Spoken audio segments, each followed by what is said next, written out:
Assalamualaikum warahmatullahi wabarakatuh. Waalaikumsalam warahmatullahi wabarakatuh. Selamat pagi Teteh, terima kasih. Maaf sebelumnya mengganggu waktunya. Terima kasih juga telah meluangkan waktu untuk wawancara kali ini. Izinkan saya memperkenalkan diri. Perkenalkan, nama saya Eva Hamidah, mahasiswa dari Universitas Muhammadiyah Tasikmalaya. Tujuan dari wawancara ini adalah untuk menggali lebih dalam mengenai pendidikan masa kini dan pendidikan masa yang akan datang, serta bagaimana perubahan dalam sistem pendidikan dapat mempengaruhi perkembangan generasi mendatang. Saya percaya bahwa pendidikan adalah kunci untuk mencapai kesuksesan dan membentuk masa depan yang lebih baik. Ada beberapa pertanyaan yang saya ajukan dalam selama wawancara ini. Sebelum ke pertanyaan, izinkan Teteh untuk memperkenalkan diri. Perkenalkan, nama Teteh Neng Sahila Rizky Kukus. Pendidikan terakhir Teteh S1 di Sekolah Tinggi Agama Islam Tasikmalaya STAI. Sekarang sudah berubah menjadi IAIT, Institut Agama Islam Tasikmalaya. Dan alhamdulillah mengemban kemarin pendidikan jurusan pendidikan agama Islam. Jadi insya Allah masih ada berhubungan dengan insya Allah akan kita bahas sekarang mengenai pendidikan. Ya. Udah cukup.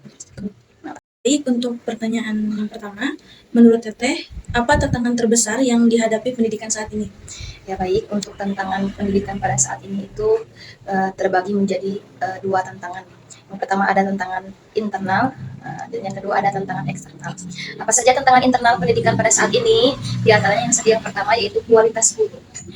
Keterbatasan kompetensi guru itu sekarang sangat terbatas dalam pelatihan dan kompetensi guru. Yang kedua, tantangan internal yaitu kurikulum yang masih ketinggalan. Bahkan sekarang kan sudah berubah ya, 2024 menjadi kurikulum apa? Kurikulum Merdeka yang kemarin, kurikulum 13, sekarang berkembang menjadi kurikulum Merdeka.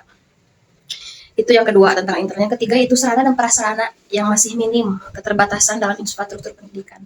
Yang keempat yaitu pemerataan akses. Kesulitan akses pendidikan bagi daerah terpencil dan kurang mampu, masih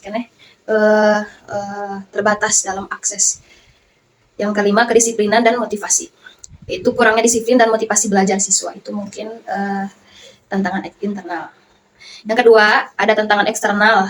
Tantangan eksternal pendidikan pada saat ini yaitu yang pertama, perubahan teknologi yang mana kita ketahui sekarang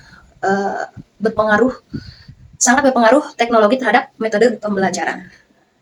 Yang kedua yaitu globalisasi, persaingan global dan kebutuhan akan keterampilan internasional. Yang ketiga, perubahan sosial, perubahan nilai-nilai dan norma-norma sosial. Yang keempat, krisis ekonomi, yaitu pengaruh krisis ekonomi terhadap anggaran pendidikan. Itu juga termasuk tantangan pendidikan pada saat ini di tantangan eksternal.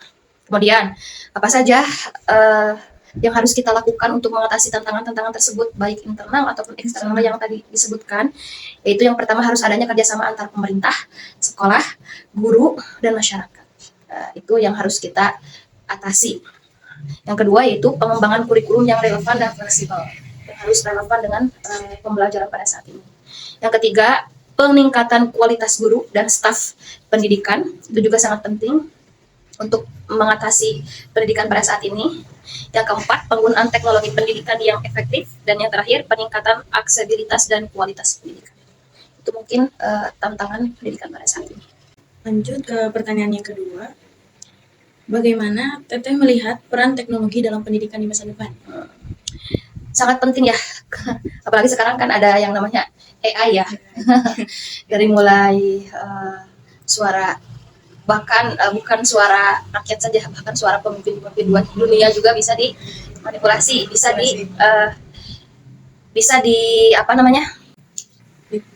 ditiru ya. Kemudian apa peran teknologi dalam pendidikan? Yaitu yang pertama, perannya untuk pengajaran personalisasi. Teknologi membantu guru membuat rencana pembelajaran yang sesuai dengan kebutuhan individu siswa. Jadi lebih mudah dengan teknologi guru memberikan rencana pembelajaran yang sesuai dengan kebutuhan siswa. Yang kedua, peran teknologi itu aksesibilitas. Apa itu aksesibilitas? Teknologi memungkinkan siswa mengakses pendidikan dari mana saja dan kapan saja. Kapan sekarang UAS saja kan di sekolah-sekolah menggunakan apa? Komputer, HP, ya sudah jarang sekarang yang apa tulisan. Sekarang ujian pun dari HP, tugas dari HP. Nah, itu akses yang teknologi yang memungkinkan dapat mempermudah siswa mengerjakan tugas. Yang ketiga, mengembangkan keterampilan. Bantu siswa mengembangkan keterampilan pada abad ke-21 seperti berpikir kritis, kolaborasi, dan komunikasi. Yang kemudian pengukuran prestasi. Teknologi mampu membantu mengukur prestasi siswa secara akurat dan efektif.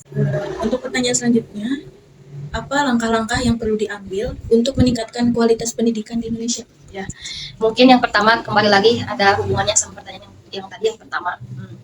Langkah-langkah untuk pendidikan di Indonesia semakin maju diantaranya harus ditingkatkan kualitas guru, pelatihan guru dan pengembangan guru, pengembangan kompetensi guru harus lebih ditingkatkan. Yang kedua, perbaikan infrastruktur. Renovasi dan pembangunan sekolah, laboratorium, dan perpustakaan harus dilengkapi. Apabila masih belum lengkap laboratoriumnya, perpustakaannya, infrastruktur sekolah harus dilengkapi. Yang ketiga, pengembangan kurikulum. Masih ada hubungannya sama pertanyaan yang tadi ya. Masih tentang kurikulum, harus sesuai relevan dengan pendidikan saat ini. Dan yang terakhir, penggunaan teknologi, integrasi dalam proses pembelajaran. Itu mungkin salah satu meningkatkan kualitas pendidikan di Indonesia. Oke, untuk pertanyaan yang terakhir, menurut Teteh, bagaimana cara terbaik untuk mempersiapkan generasi muda menghadapi tantangan global?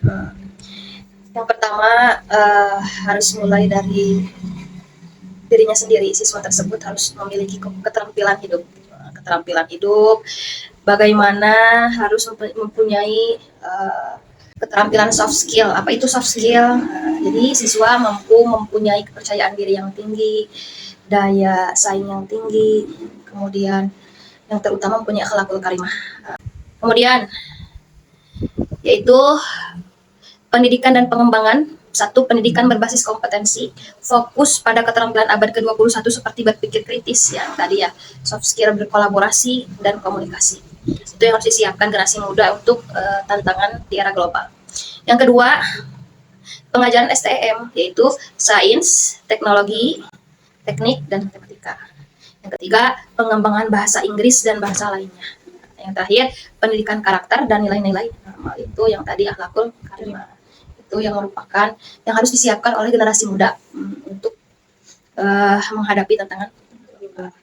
Mungkin itu tuh pertanyaannya. Itu terima kasih kepada Teteh Sahila Tazkiyah Lubus yang telah meluangkan waktu dan memberi wawasan atau pandangan mengenai pendidikan masa kini dan pendidikan masa yang akan datang. Semoga informasi yang disampaikan bermanfaat bagi pendengar. Terima kasih Teteh. Penutup. Assalamualaikum warahmatullahi wabarakatuh. Waalaikumsalam warahmatullahi wabarakatuh.